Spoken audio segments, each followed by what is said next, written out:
got to laugh at ourselves. We don't want to be profane, but we got to laugh at ourselves sometimes. Hallelujah.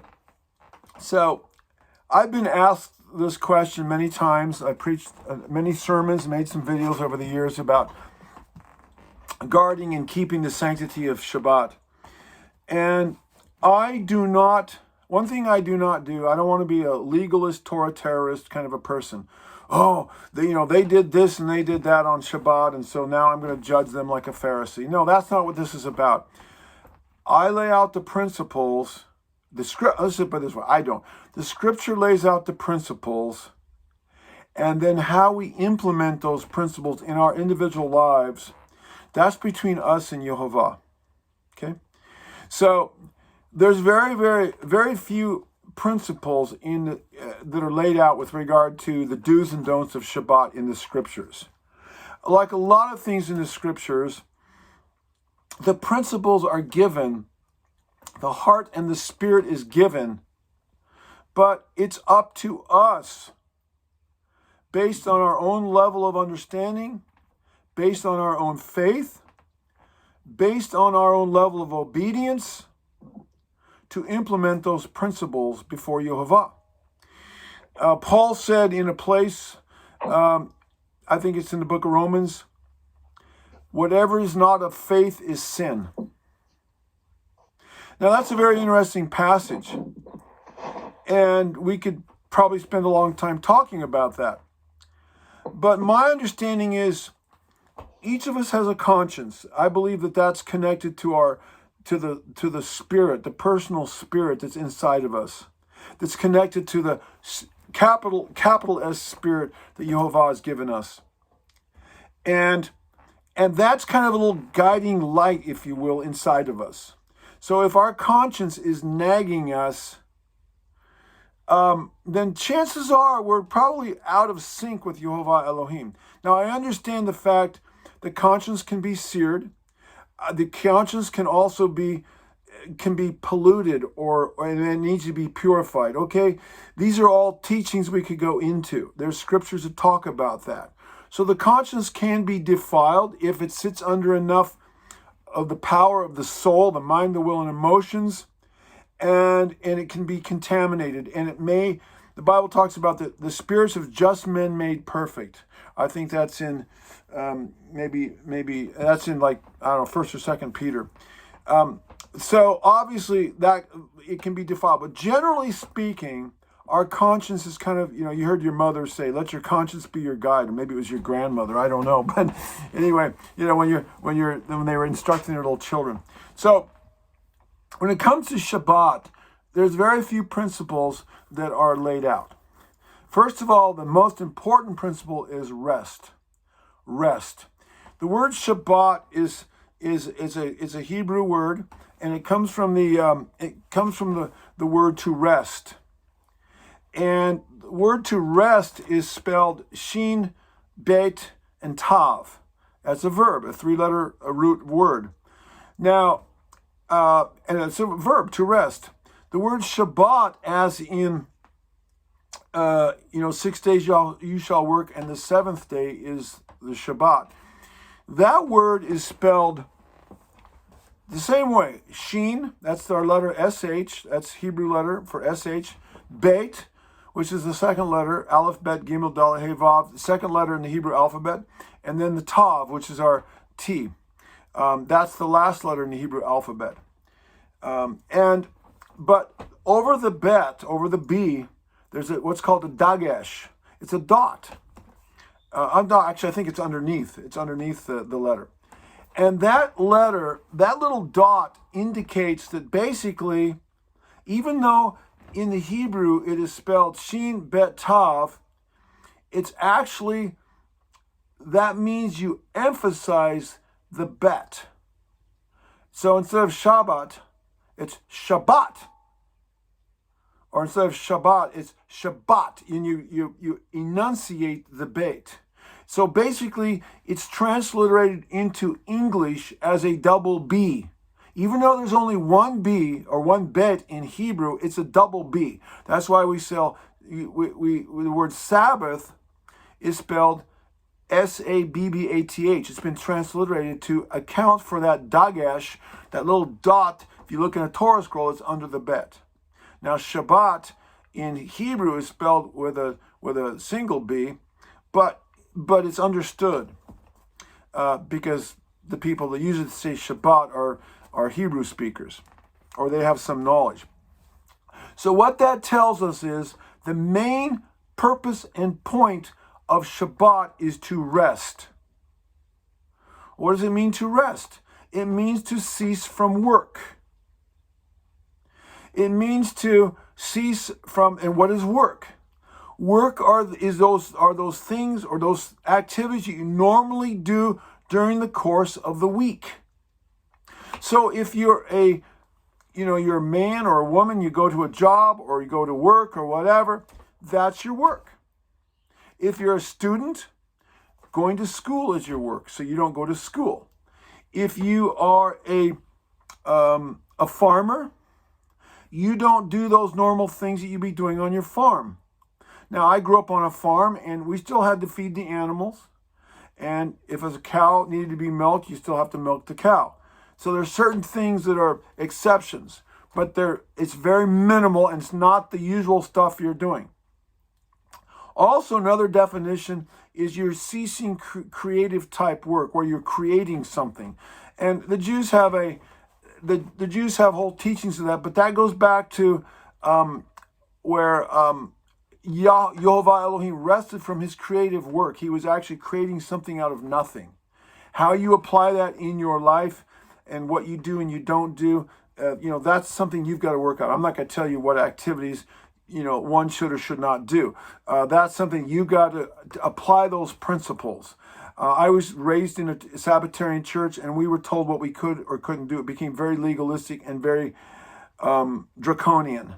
And if somebody did something that somebody else thought they shouldn't do, they were very judgmental and pharisaical and very legalistic. And that's not something, trust me, that kind of system it really takes the joy and the blessing out of Torah. That's not something we want to be involved in.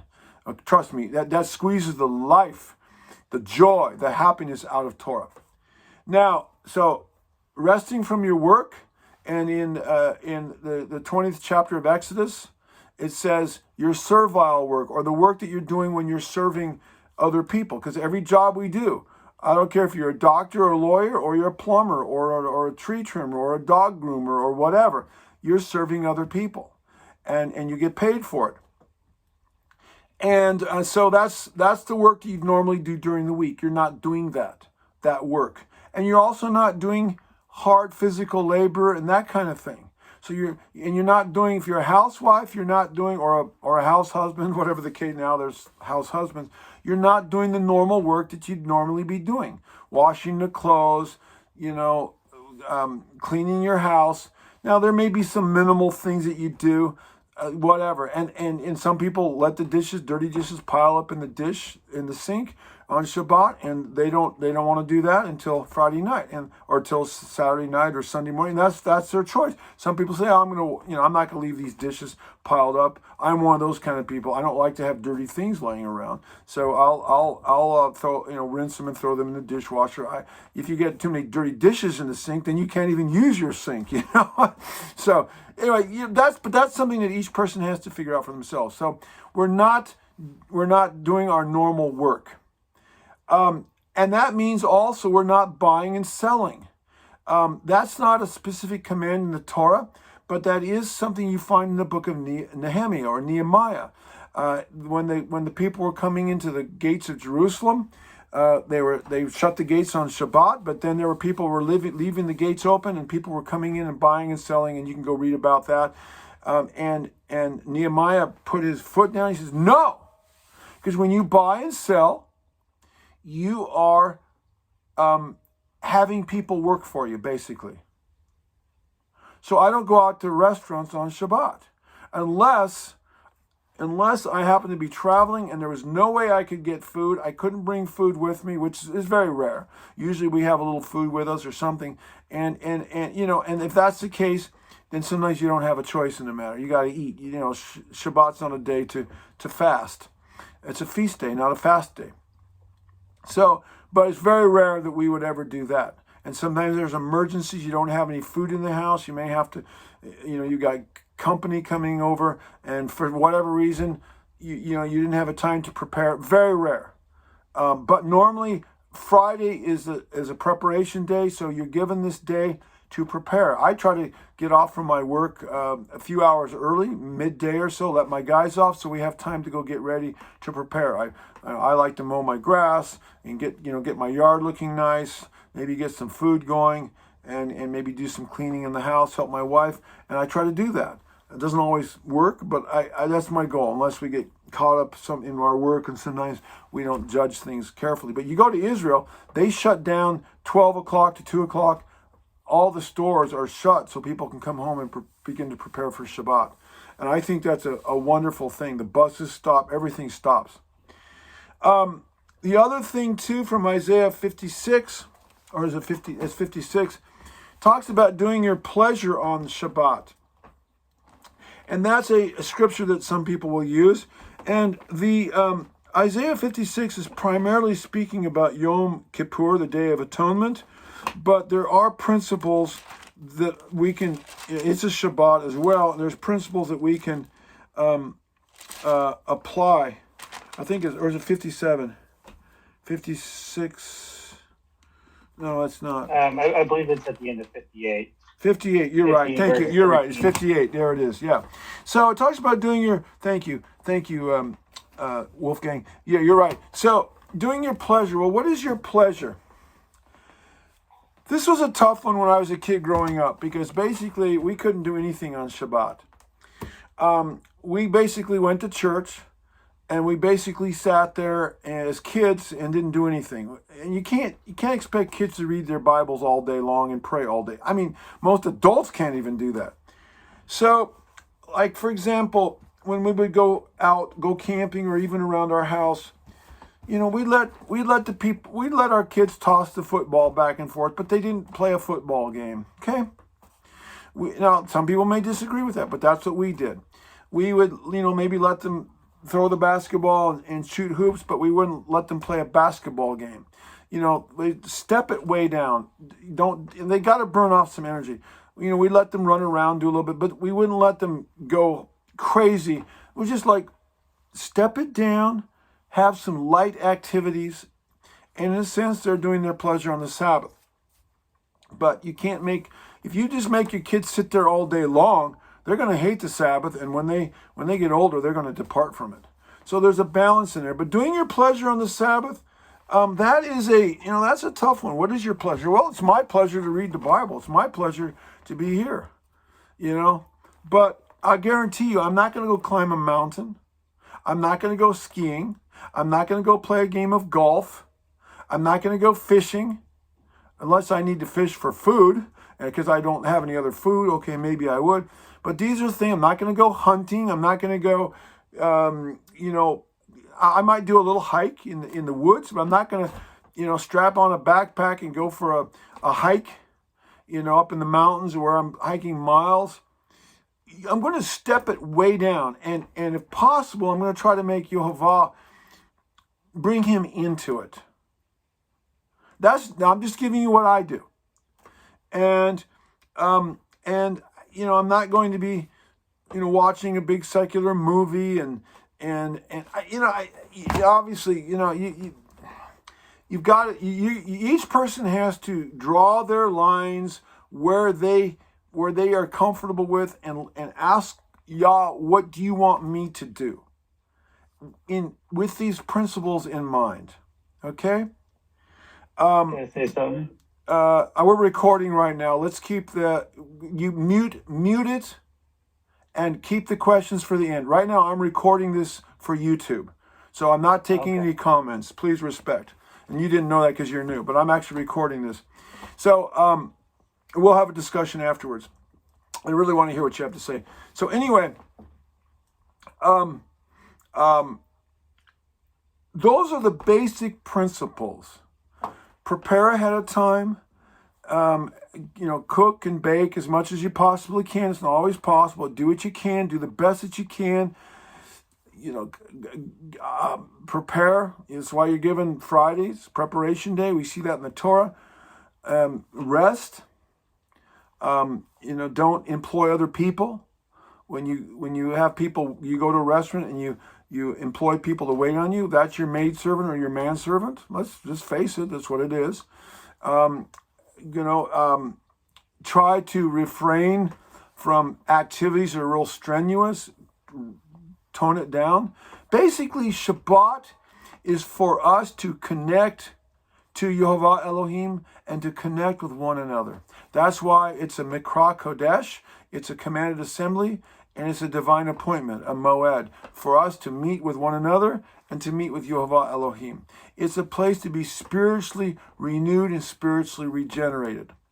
It's hard to be, I know people that they go mountain climbing and hiking and going here and going there and strenuous activities on Shabbat. Oh, I'm resting and having, joy, and I'm communing with the Lord while I'm hiking up this mountain with a, 30, 40 pound backpack.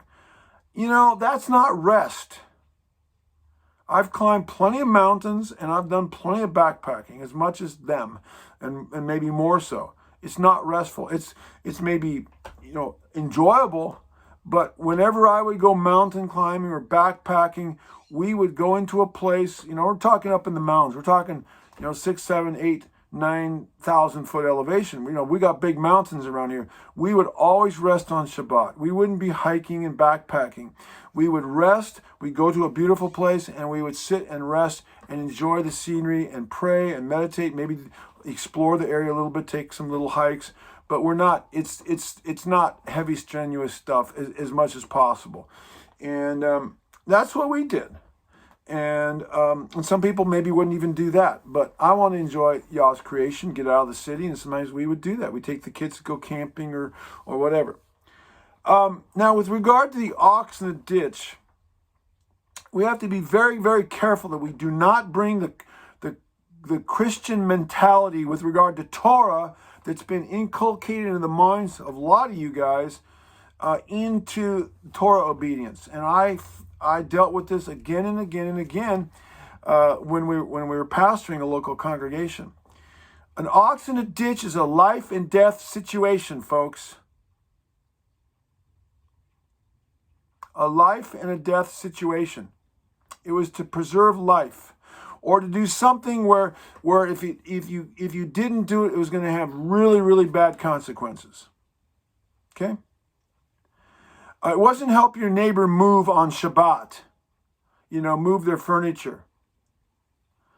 It wasn't to, I don't know, you pick something. I grew up on a farm, and we produced vegetables and fruits, and my dad had a nursery. We did not work on those things on Shabbat. We may be irrigated.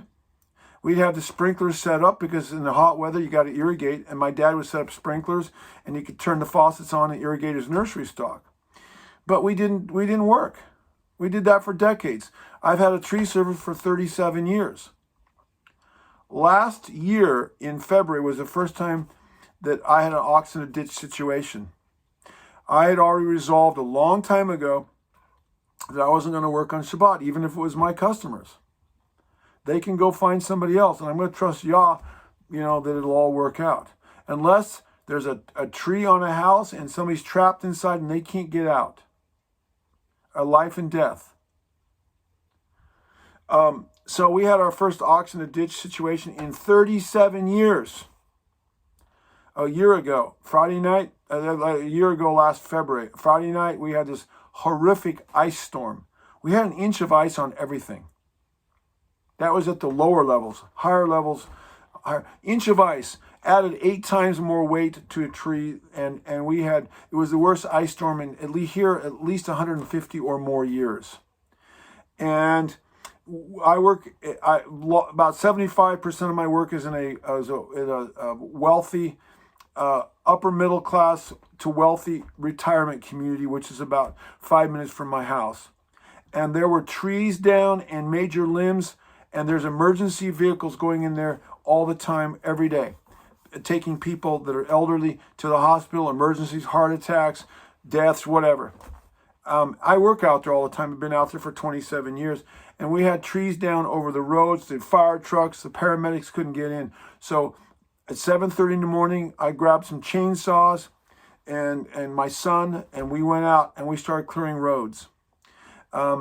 We didn't, we just open them up. The minimal that we had to do, open them up, toss the stuff off the side so vehicles could get through. So some people, they couldn't even get out their front door. They had trees down and branches and so forth. And we did whatever we could. And we did that on a Shabbat and did not charge people for it. People wanted to pay us, say, nope, we're doing this as a community service. That's the first time. A lot of people push the ox in the ditch, and then they blame the ox in the ditch. Then they got themselves an ox in the ditch situation. What do I mean by that? Well, people take a job where they have to work on Saturday. That's pushing the ox in the ditch. Okay? I changed my entire career when I got out of college because I realized that I was not going to be able to keep the Sabbath. And I changed my entire career that I was studying in college and high school and junior high school. And y'all use the skills that I learned from that, getting ready to go into that profession. It was as a career as a writer, as a journalistic writer. And he used it later for, the ministry that I do now. So it still got used. So I made some hard choices. I said, no, I'm not going to do that. And y'all blessed me for it. I've heard people say that, well, I'm a doctor and I'm a nurse or I'm a policeman. Therefore, I have certain shifts I have to work on. And they get they're informed by what the Jews say, that if you're in a life-preserving business, then that justifies you working on Shabbat. To which I respond, if you're the only doctor in town, the only nurse in the hospital that's available, okay, fine, maybe. But if you're not, then you have no excuse. There's other people that can fill for you, fill your spot. I had one guy that was in our congregation who was a police officer. And he goes, he had to work on Shabbat. And I told him, and I said, well, why can't you get another shift? No, I've got low seniority, and the guys that have these other shifts, they're higher seniority than me. And I said, well, have you prayed about it? Let's pray and ask Yah to open up a door so you can have a shift. Can you do that? Do you really? Yeah, absolutely. Within 6 weeks, unexpectedly, somebody retired or whatever, and the job opened up to him. Now, there was another guy in our congregation, and he was an engineer for a big company. If I name the name of it, you would all know it. But anyway, he was a big, high-paid engineer, and every once in a while, he would go to have to go to work on Shabbat. And they were important. He and his wife and family were important people in our congregation. I'm not going to say too much. I don't want to reveal, but they held responsible positions, okay? But then when I found out that this gentleman was working on Shabbat from time to time, he had to go into the office or this or that, it really disturbed me. But I realized that he was up in front, helping to lead the praise and worship, and it was a bad example. And anyway, long story short, after a couple of years of this, he was doing it less and less, or coming to Shabbat less and less. His rest of his family was there. And then one day, they just quit. And these were very faithful, dedicated people, or at least so I thought. One day he suddenly quit. They quit. And there went our praise and worship team.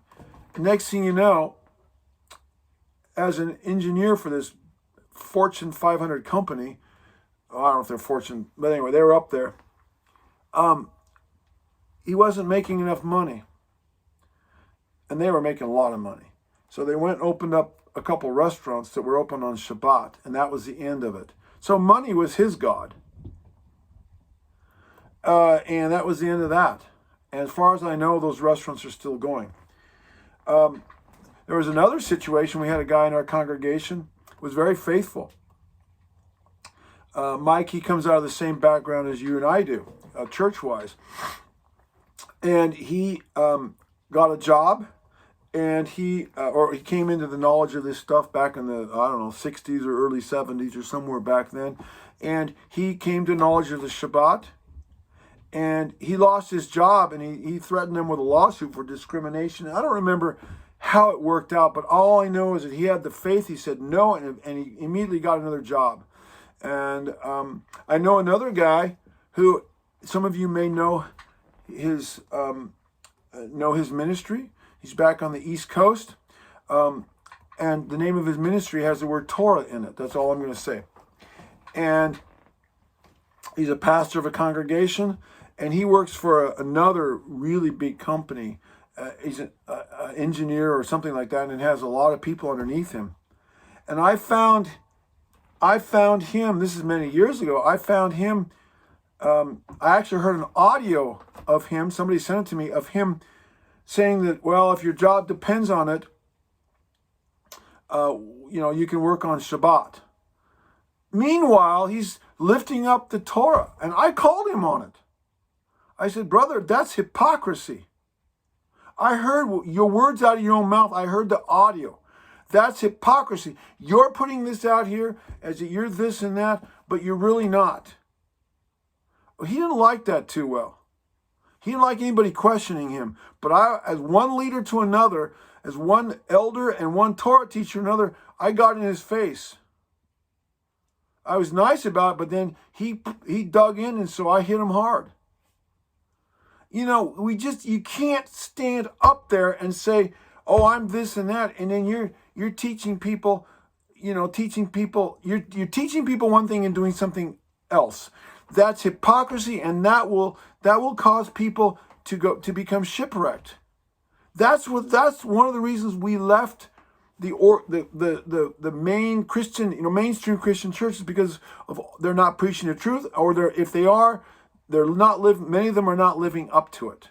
And we don't want to bring that greasy grace, sloppy agape, lasciviousness into our congregation or into our Hebrew roots, Torah obedient kind of a thing.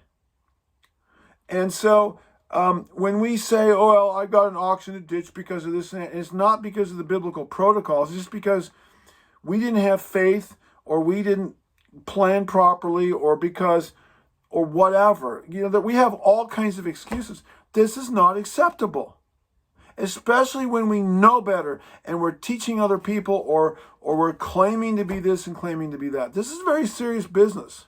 Either we're going to trust Yehovah to take care of us, or we're not. Remember why the Israelites the Jews went into captivity for 70 years. Why? Because they did not keep the land Sabbath for 490 years, and so the land had to rest for 70 years. 70 Sabbaths, they did not let it rest. That is 70 7-year time cycles. 7 times 70 is 490.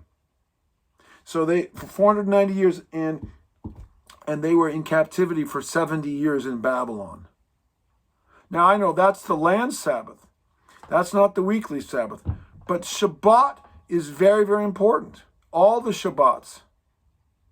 We just cannot play fast and loose with it. And, well, it doesn't fit my lifestyle, or it doesn't fit my situation, so I'm going to discard it, and God owes it to me. I'm going to piss a few people off with this, okay? I'm being blunt. But that is the facts. Either we're going to walk by faith and walk our talk, or we're not. Especially when we've been given the light of truth. Look, when there's new people coming into these things, we've got to be gracious with them. We were always very gracious with them in the congregation because they were new. They have to learn these things. That's what it says in Acts 15. Moses is taught in the synagogue every day. So be gentle with the newbies. But when we've been in it for a while and we've heard all the teachings, we're held to a higher level of accountability. Amen. So this is where it, and that's where it says our salvation is not dependent on it, but our witness is very important to other people who see what we do, not just see what we say, but they see what we do. Number one. And number two, you all know this very well. Yeshua said, whoever breaks one of the least of my commandments and teaches men to do so, because this is a person in a position of responsibility who is an influencer of other people. Whoever breaks one of the least of my commandments and teaches men to do so will be called least in the kingdom. And whoever keeps one of the least of my commandments and teaches men to do so will be called greatest in my kingdom. So it is a rewards issue, and many, many other places, both in the Tanakh and in the testimony of Yeshua, it's clearly all the way to the end of the book of Revelation, talk about our rewards are based on our works. We're not saved by our works, but if you will, in a sense, we maintain our salvation, maintain our relationship with Yehovah by our works, and if you will, I know this may sound like I'm preaching legalism, but we stay saved by our works. What do I mean by that? If we know a certain level of truth and we're not walking according to it, if we're not careful, we can start to harden our hearts, get on that slippery slope. And we've all seen where one thing leads to another. Next thing you know, we're walking away from Yah. And if we keep going in that direction and our conscience now gets seared, we can lose our salvation. I can't, I'm not here to judge who has and who hasn't, but we've all known people that have walked away, and maybe they'll come back before they die. We pray that they will, but it's a slippery slope. When we start little by little going down a certain path, that's what happened to the Laodiceans. They thought they were pretty good. And you know what Yah said about them, what Yeshua said about them. He called them out. He said, behold, I stand at the door and knock. You got to gain your first love back, like he told the church at Ephesus in Revelation chapter 2. And love me by keeping my commandments. So I don't want to see anybody deprived of the blessing of the commandments. I got to say something to the folks on YouTube.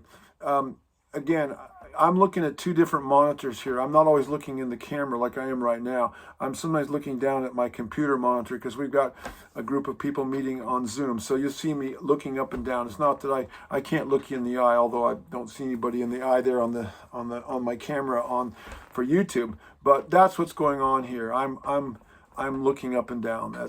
That's what's going on, in case you wonder why my head's bobbing up and down.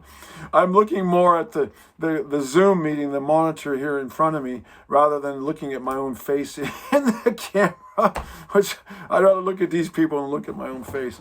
So that's what's going on. Anyway, I hope that answers some questions. Again, what you do or don't do on Shabbat, that's between you and Yehovah, and you have to ask your own heart, your own spirit.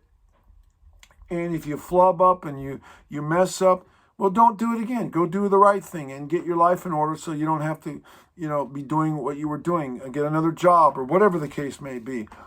But that's the most succinct, and we've only gone 33 minutes and 42 seconds here on this. But this is an important issue because as the saying goes about the Jews, it's not that the Jews kept the Shabbat, but it's the Shabbat kept the Jews. That is the practicing Jews, those that didn't drift away from the Bible. Shabbat is something that brings people together and is the glue that holds the community together and keeps us focused on Yehovah. The Shabbat is the first thing, as I read the early church fathers, that's the first thing they called into question and got rid of. And everything went downhill from there. Everything. They didn't come to a higher level of truth. They went from the apostolic era, they went to a lower level of truth, eventually became the Catholic Church, and it was way off the path, and then all of her harlot daughters.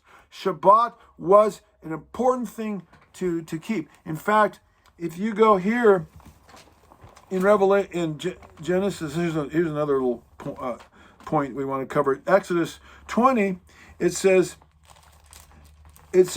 verse 8, remember the Shabbat day to keep it holy. The word remember is zakar, but to keep it means to observe it. But if you go over here to Deuteronomy chapter 5, this is a little piece of Bible trivia, where the Ten Commandments are reiterated again. It says, verse 12, observe the Sabbath day to keep it holy. It's a different word here. In Genesis 20, verse 8, it says, keep the Sabbath. I don't remember what the Greek word is.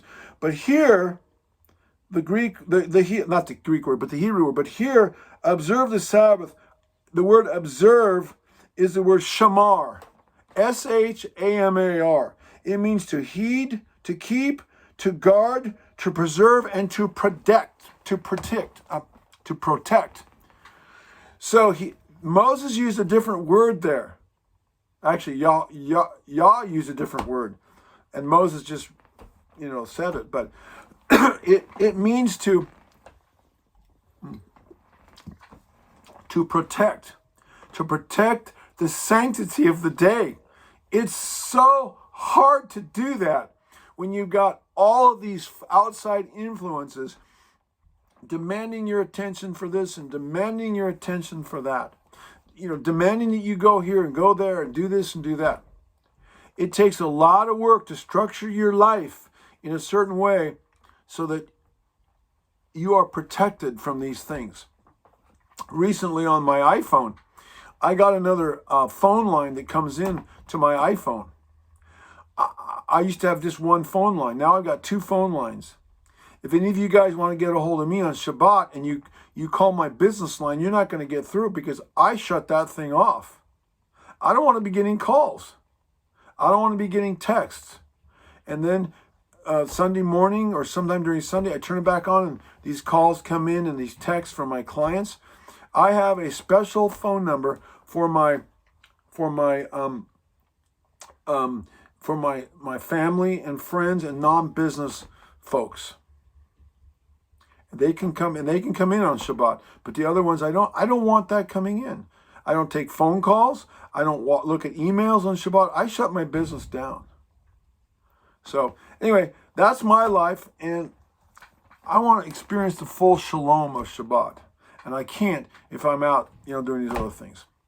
All right, that will be the end of this little teaching. I hope that blessed somebody, and hallelujah, praise Yah.